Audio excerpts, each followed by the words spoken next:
Le cri de la terre.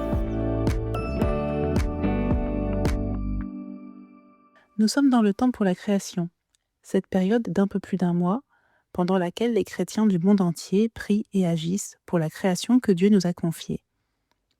Alors que se prépare le sommet sur le climat de la COP30, qui aura lieu en novembre au Brésil, une question se pose. Qu'est-ce que les chrétiens ont de particulier à dire sur l'écologie ?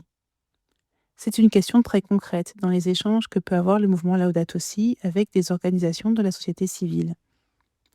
Le texte du temps pour la création de cette année, tiré du prophète Isaïe, au chapitre 32, versets 14 à 18, nous donne deux éléments de réponse.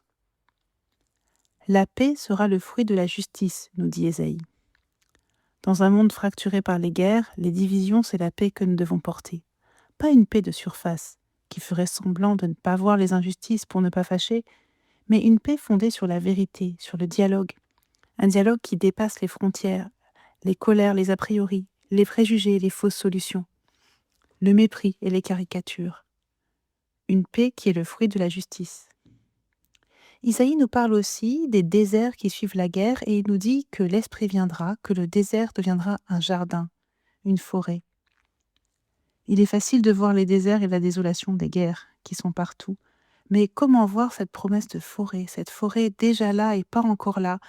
Comment voir les graines semées silencieusement, les premières pousses? Cela me fait penser à des moments vécus avec des jeunes au festival Brotherson, organisé par les franciscains. Fin août, pendant quelques jours, dans la simplicité et la fraternité, nous avons vécu ensemble, échangé, prié, marché dans la nuit sous les étoiles. C'était beau et fraternel. Là, pendant quelques jours, il y avait plus de vie dans la vie.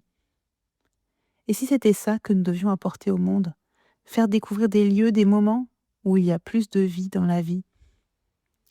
N'hésitez pas, allez rejoindre ces événements du temps pour la création près de chez vous. Là, il y a sûrement quelque chose à vivre, à découvrir et à partager.